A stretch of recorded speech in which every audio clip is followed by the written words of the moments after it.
Bonjour, c'est Wassima. Je suis là aujourd'hui pour partager avec vous une inspiration. Quels sont nos pouvoirs pour danser avec la vie?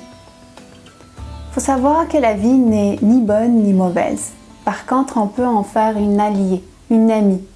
On peut naviguer ensemble, on peut danser ensemble. Toutes nos difficultés viennent du fait qu'on ne sait pas danser avec la vie.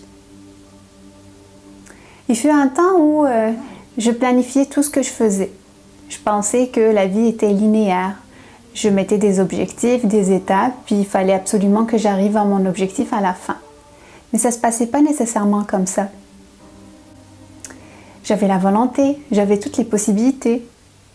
Des variables contrôlables comme le temps, l'argent, ça peut être des exemples. Je travaillais aussi avec des organismes communautaires et des entreprises et j'ai trouvé qu'ils avaient le même type de pensée, donc c'est linéaire. Pour eux, arriver à un objectif, ça prend des variables contrôlables. L'argent, le temps, les employés, les clients, les fournisseurs. Et en contrôlant tout ça, on peut arriver à un budget ou à un résultat, un revenu, le bénéfice, etc. Par contre, on n'arrive jamais à l'objectif qu'on a prévu ou au résultat, ou du moins rarement. Pourquoi? Parce qu'on a tellement d'autres variables dans la vie qui nous sont inconnues. Un exemple, la météo, jusqu'à présent, on ne peut pas le prévoir d'ici une semaine. D'autres variables comme la maladie. On nous a appris à réfléchir de façon linéaire. On nous a convaincus que nous contrôlons tout et que si nous faisons des étapes précises, A, B, C, D, ça va sûrement nous emmener vers le point Y. Par exemple, si vous êtes à la recherche d'un emploi, alors réseautez et vous allez trouver un emploi.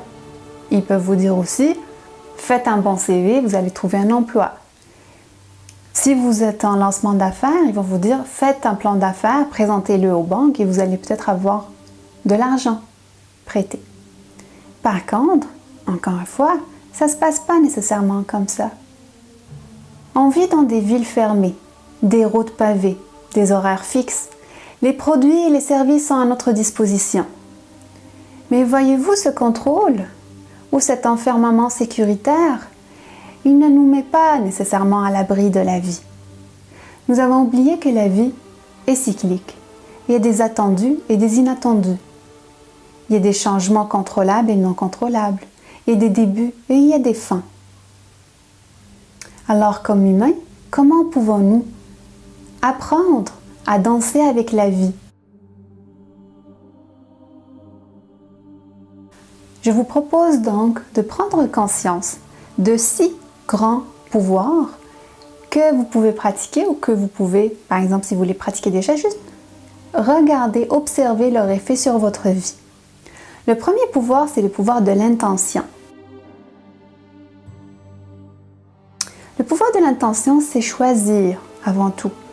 On choisit un but, un souhait, un rêve, et on lui donne la potentialité de se réaliser.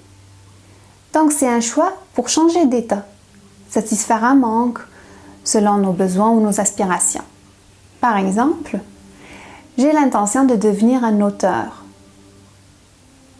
Quel est le besoin ou l'inspiration derrière cette intention? Ça peut être « j'aimerais ça être connu par tout le monde ». Ah, est-ce qu'il y a un besoin de satisfaire mon amour pour moi?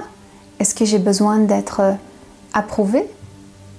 Ça peut par exemple être « j'aimerais être un auteur pour transmettre des enseignements, pour réaliser ma mission de vie ».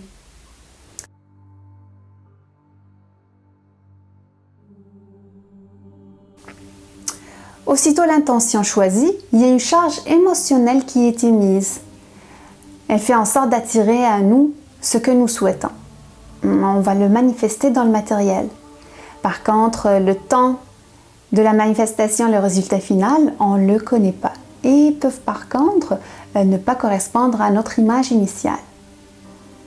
C'est important de laisser aller l'intention. C'est-à-dire que j'ai déterminé ce que je veux, je fais confiance à la vie. Je ne veux pas nécessairement arriver à l'objectif quand je veux et comme je veux. Je m'attends à ce que la vie m'offre ce qu'il y a de mieux pour moi.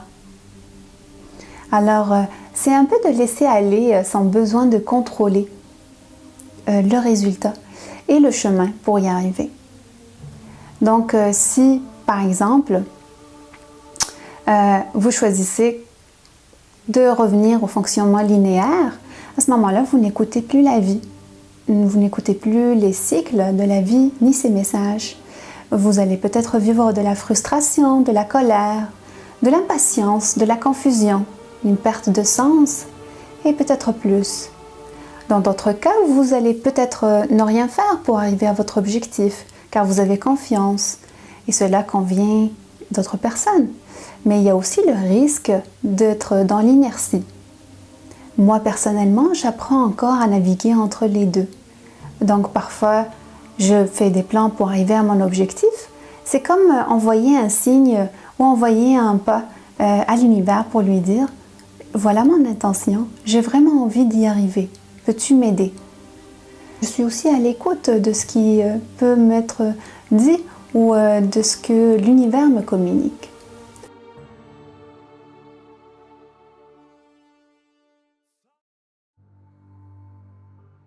La vie nous envoie des signes pour qu'on danse avec elle. Aussitôt que vous avez une intention et que vous avez confiance, vous recevez des signes, des messages. C'est comme des flèches pour vous montrer où vous pouvez aller et comment le faire. Il y a aussi pour chacun un accès illimité à un champ énergétique. Certains l'appellent Dieu, l'univers, les guides, l'intuition, les ancêtres, la coïncidence, la chance. Et nous recevons constamment des messages, des signes. Ça peut être soudain, ou ça peut être des synchronicités. En fait, c'est des événements hors du commun pour nous mettre sur le chemin vers notre objectif. Si vous voulez en savoir plus, je vous conseille le livre de Paul Boucher, Les signes du jour, qui fut une révélation pour moi.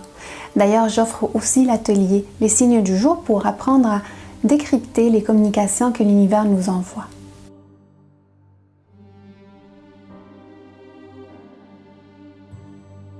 Certains disent « J'ai demandé, je fais confiance, je suis à l'écoute des signes. J'étais vraiment sincère et honnête dans mon intention. J'ai vraiment tout fait, mais je n'arrive pas à réaliser mon objectif. Je n'ai pas guéri, je suis encore malade. Je n'ai pas encore gagné la somme d'argent que je veux. Je n'ai pas encore trouvé le job de mes rêves. Je n'ai pas encore trouvé mon âme sœur. » Alors, qu'est-ce qu'on fait par rapport à ça?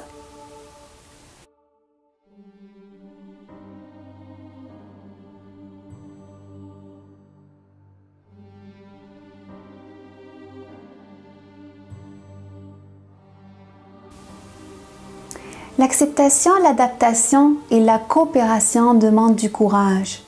Le courage d'être ici et maintenant pour écouter les messages, le courage de voir ce qui a réussi dans ce qu'on considère comme échec, et le courage de danser avec la vie, avec patience et foi.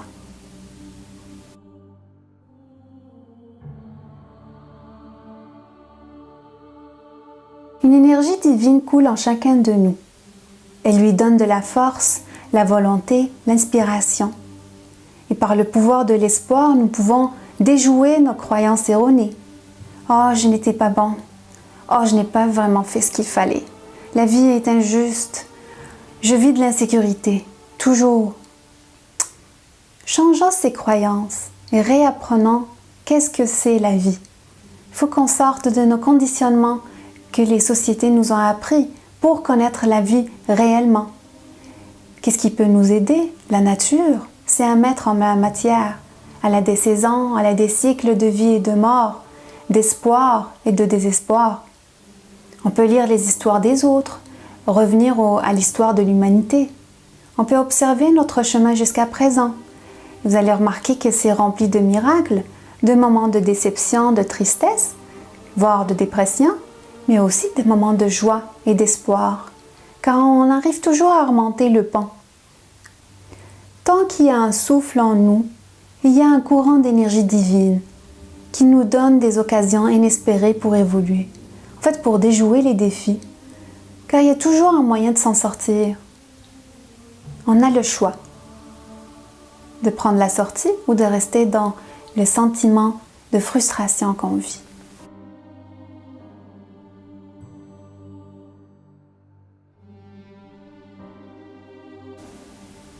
La première chose pour trouver un équilibre, c'est d'avoir un cocon sécuritaire. Donc, matériel comme la maison, nos habitudes, les personnes proches, pour nous reposer, nous détendre.